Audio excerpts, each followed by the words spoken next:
we are kings and our words matter.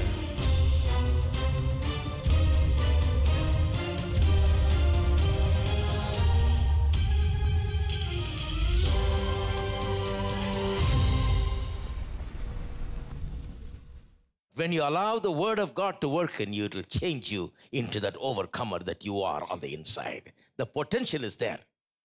The little child, when he is born, the potential is there to walk. The potential is there to get a PhD. The potential is there to do great things. The potential is there. It comes out later. In the same way, we are born of God. All the potential is there.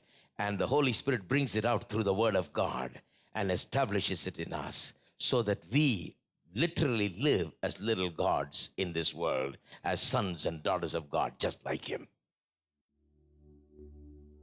Hide me now under your wing. Cover me within your mighty hand. When the ocean rises and thunders roar, I will soar with you above the storm. Father, you are king over the flood. I will be still, know you are God. I will be still, know you are God. Find rest, my soul, in Christ alone. Know His power in quietness and trust. When the oceans rise and thunder roar, I will soar with you above the storm. Father, you are king over the flood. I will be still and know you are God. I will be still. When the oceans rise, and thunders roar, I will soar with you above the storm. Father, you are king over the flood. I will be still and know you are God. I will be still and know you are God. I will be still and know you are God.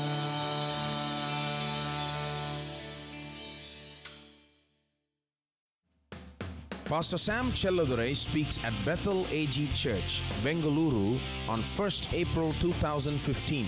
The meeting will be held at Bethel AG Church, number 67 Ring Road off Hebbal Flyover, Hebbal, Bengaluru 560024. For more details, contact the numbers on your screen.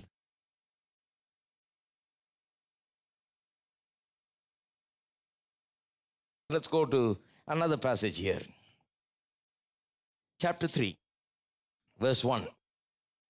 Behold, what manner of love the Father has bestowed upon us, that we should be called the sons of God.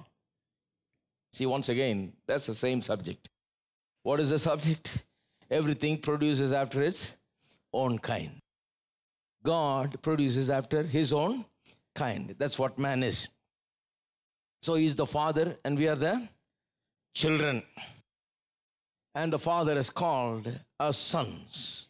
He says, consider the love of God, that we are called the sons of God, because we are indeed the sons of God. Let there be no doubt about it. We are the sons of God. We're not trying to be the sons of God.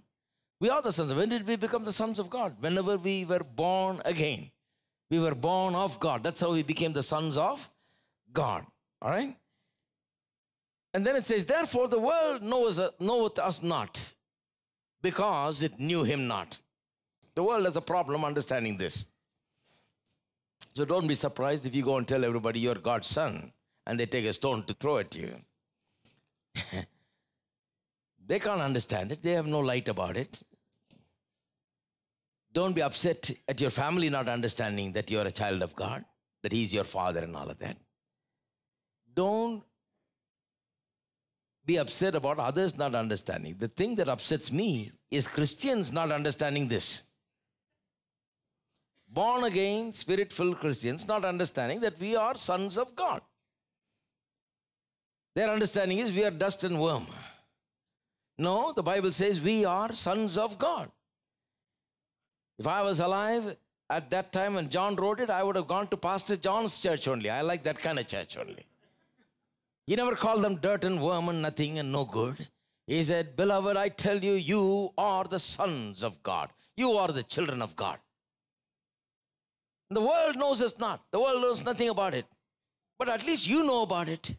You carry it in your heart. You, as you live in this world, you live with the consciousness of this fact that you are sons of God.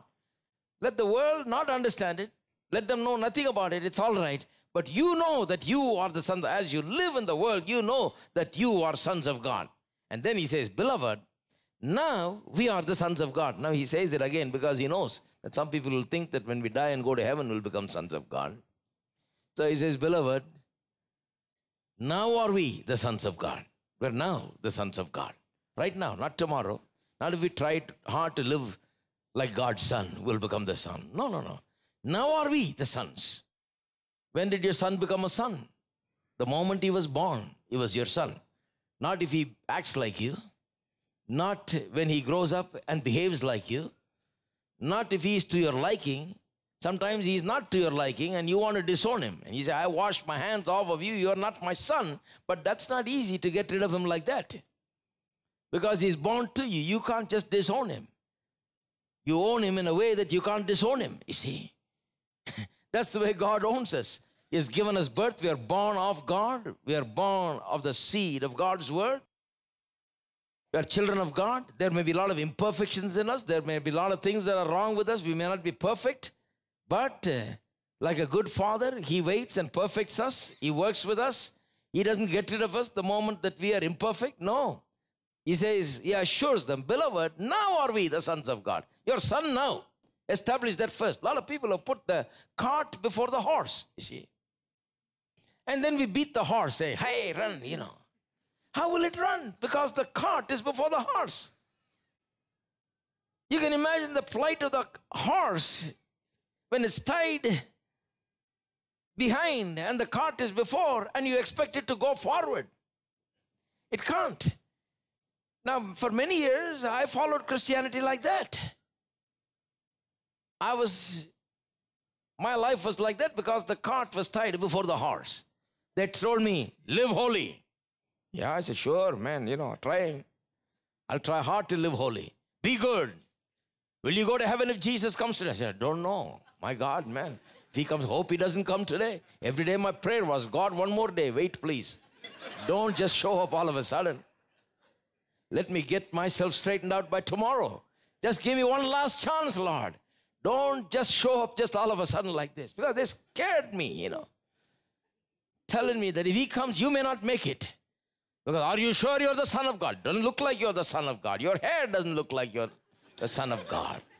Your clothes don't look like you're the son of God. You don't look like the son of God. You don't look like you're going up in the rapture, you know. I didn't like this rupture, first of all.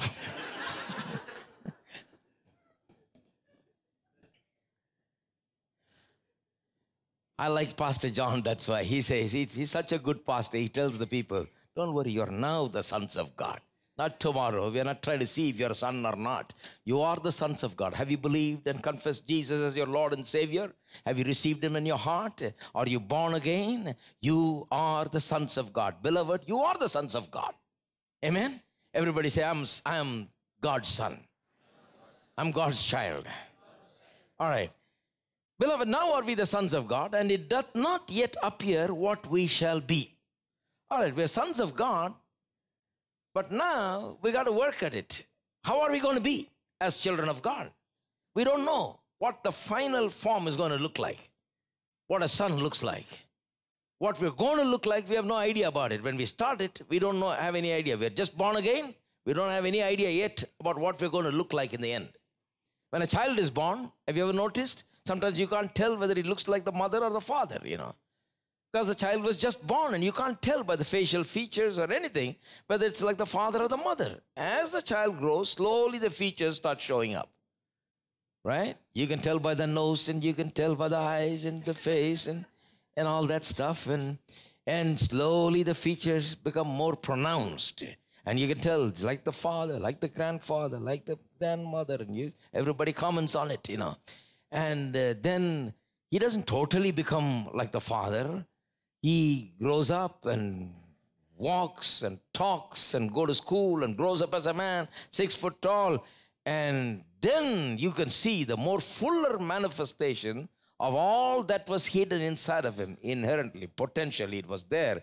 At the time of birth, it was all there, it was inside, but now it has all come out into manifestation. The more he lives it out, the more it comes out into manifestation. The same way with the children of God. When you're born again, you don't immediately start looking like a great saint, You're just like what you were before. You can't even believe that you are the son of God, that something has happened to you. But you are. Inside you are. The potential is there. For you to be a saint and for you to live and be like God and be like God's son, that potential is there. Everything is there. Just like it's in a child. The father's height, the father's weight, the father's intelligence, everything is in the child. It won't manifest immediately. It manifests slowly. In the same way, a Christian, when you're born of God, you begin like that, but then we don't know what we're going to be, you see. The child doesn't know what he's going to look like. But the more he lives in the family and grows up in the family, by the inherent nature as well as by living there and seeing and observing and going through life, he learns a lot of things. Then you find him to be a complete replica of whatever the parents are, right? He has now completely absorbed it. And he's reproducing it in his life. Now listen to this. Beloved, now are we the sons of God. It doth not yet appear what we shall be. We don't know what the final form is going to be like. But we know. Now this is where the confusion comes. But we know that when he shall appear, we shall be like him. For we shall see him as he is. Now for many years I used to think, well, we're going to be like Jesus. When are we going to be like Jesus? When he shall appear. For me to become like Jesus, this verse was understood like that. For me to become like Jesus, Jesus has to come. And I have to see him. If he comes, when I see him, the moment I see him as he is, the moment I take a look at him, somehow I'll be magically changed into a person like him. Now this is what I believed for a long time. So I thought coming of Jesus is the only thing that's going to save me from what I am today. Because I'm such a mess. How am I going to be changed? No way of changing. When am I going to change? Not now. When is it going to happen? It's going to happen when Jesus comes. When Jesus comes, what will happen? I'll see him as he is. When I take a look at him, then I'll be changed to what he is. I'll become like him. If you don't think very deeply, it looks appealing. But if you think deeply, it doesn't make any sense. You mean to tell me, for me to become like the Son of God, I got to wait till he comes to take a look at him, and in one magic moment, I just get changed to be like him? Is that how the Christian transformation happens? Then why do we come to church? All my preaching is not going to help you change. Nothing is going to change you. You got to wait till the coming of Jesus. You got to see him face to face, and then in a moment, in just a flash, you'll be changed to be like him. Then why all this effort? Why read the Bible? Why pray? Why meditate? Why the word goes in? Why work this whole thing? Why all of these things are important? If you think about it like that, then it doesn't make any sense. All the transformation that we need will only come when Jesus comes then. So we're going to, from the time we are saved, we're going to be like what we were all this time, the mess that we were. And we're going to continue to be like that as Christians. And then wait till the coming of Jesus to be changed in one moment. Boy, that will have, church will have full of a lot of mess. A lot of messy people. You're going to have a lot of people that are not changed and have no chance of changing. We're all together as a mess waiting for Jesus to appear so we can be changed in 1 minute. That is wrong. That is not biblically right. When he comes, the only thing that will change in a moment, in a twinkling of an eye, is our body. Mortality will put on immortality. Right? That I believe. But the Christian change, the transformation in character and nature, so that I become like the Son of God himself, happens progressively now, every day of my life. So I'm the child of God now, I'm God's son now. What I shall be, I may not have any idea about when I'm born again.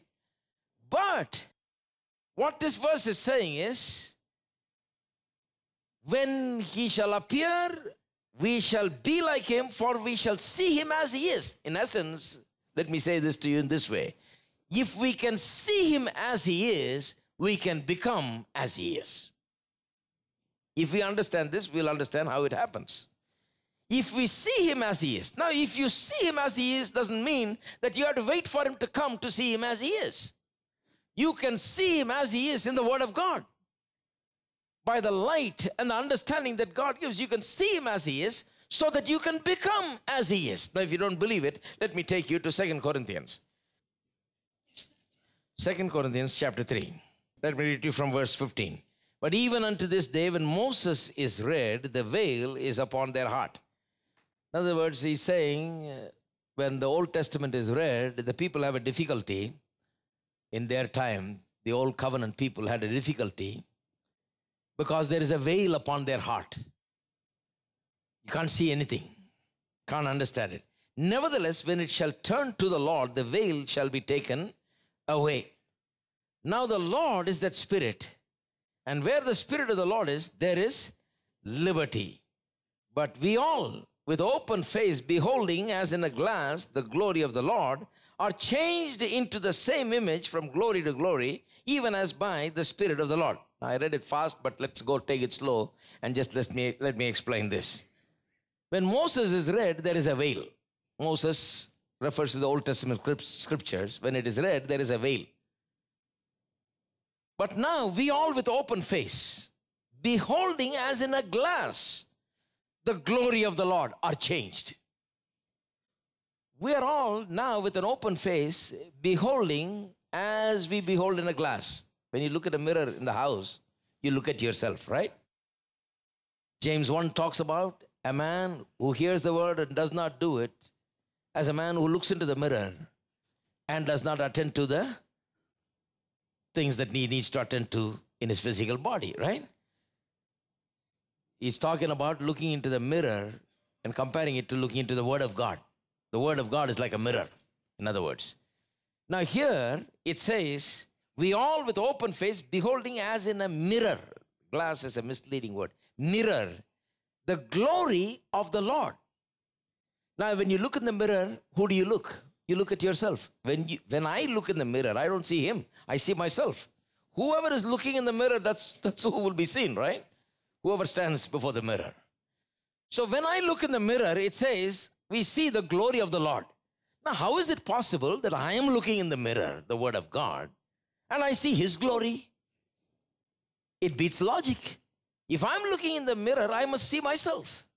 So the thing is this, when I'm looking in this mirror, I am really seeing myself. And the glory of the Lord is in me. Christ, the glorious Christ is in me. When I look in the mirror of God's Word, I am seeing the Christ who lives in me, for whom all things are possible. That Jesus is living in me, I see Him in all of His glory when I look in this mirror. When I behold this mirror, it is showing me my inner glory, the glory of Christ who lives within me. And when I keep looking at it, when I keep looking at the glory that I see of Jesus that is in me, then the Spirit of God starts working. And when the Spirit of God works, He changes me into the very same image that I'm beholding. I'm looking and seeing the glory of God, glory of the Lord. And when I'm looking, the Spirit of God gets to work and changes me into the same image that I'm looking. The image that I see on the inside of me, that is there inside of me, that is the image to which I'm changed from glory to glory. As I keep looking and keep looking, the more and more I'm changed from glory to glory to glory. He's changing me to become like Him. Now this is what is happening to every believer. We are sons of God now. We don't all look perfectly like the Son of God, but we are sons of God. We're born again. We're born of God. And as we look in the mirror, we see the glory of the Lord. And as we keep looking at it, the Spirit of God works in us and changes us into the very same image that we are beholding. So we become like the very Son of God. So we don't have to wait till the coming of Jesus to become like Him. So what 1 John,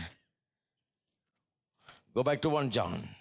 What 1 John chapter 3 verse 2 is saying is, we are now the sons of God. It does not yet appear what we shall be. But when we know that when He shall appear, or some say it like this, we know that by the time He shall appear, we shall be like Him. Hello? By the time He comes, we shall be like Him. How? Because for we shall see Him as He is. How shall we see Him as He is? Through the Word of God. We shall see Him as He is. And by the time we come, God is changing us into that very person that Jesus is. So I showed this to show you this one thing. He made us originally as little gods, really, like God Himself. Everything produces after its own kind. Sin and fall ruined everything. Jesus came to restore everything. In that restoration process, this is what is happening. First, He makes us the child of God, the sons and daughters of God. And then, slowly, through the Word of God, brings us back into the same image. The image, to conform to the image of God's only Son, Jesus Christ. That Son is the type. That Son is the picture of what a perfect child of God should be like. And God takes us, gives us new birth, brings His Word into us. We are born again by the seed of God's Word. And then if the Word begins to work in us, the Holy Spirit begins to work in us, and we are changed. Changed to do what? Changed to be like Jesus, totally dominating over every circumstances, winning, being overcomers. You may not be overcomer today, it's seeing yourself as overcomer, or you may not even experience that overcoming power. But when you allow the Word of God to work in you, it will change you into that overcomer that you are on the inside. The potential is there. The little child, when he's born, the potential is there to walk. The potential is there to get a PhD. The potential is there to do great things. The potential is there. It comes out later. In the same way, we are born of God. All the potential is there. And the Holy Spirit brings it out through the Word of God and establishes it in us so that we literally live as little gods in this world, as sons and daughters of God, just like Him. Pastor Sam Chelladurai speaks at Bethel AG Church, Bengaluru on 1st April 2015. The meeting will be held at Bethel AG Church, number 67 Ring Road off Hebbal Flyover, Hebbal, Bengaluru 560024. For more details, contact the numbers on your screen. Thanks be to God, who always causes us triumph in His name. Thanks be to God, who always causes us to win. Yeah. Thanks be to God, who always causes us triumph in His name. Thanks be to God, thanks be to God. We have overcome. Hallelujah, hallelujah. We have overcome by the power of your name. Jesus, you're the one.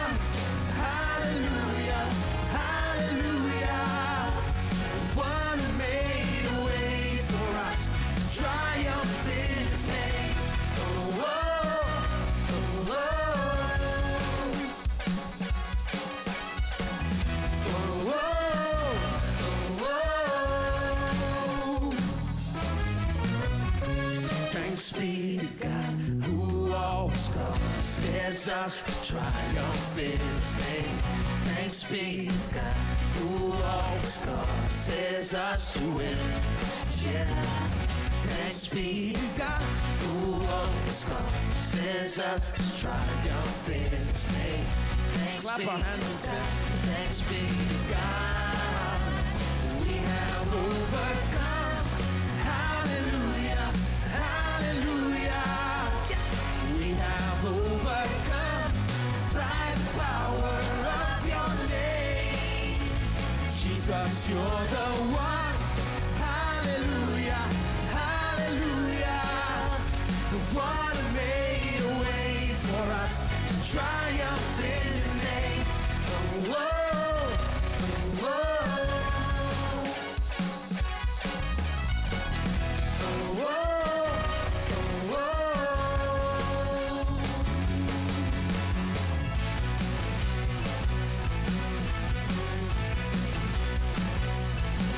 we got the victory.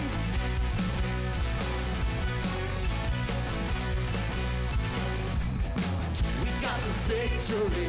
Everything will be alright, alright. We got the victory. Everything will be alright. 'Cause we're on the winning side. We got the victory. Everything will be alright, alright. We got the victory. Everything will be alright. 'Cause we're on the winning side. We got the victory. Everything will be alright, alright. We got the victory. Everything will be alright. 'Cause we're on the winning side. We're on the winning side.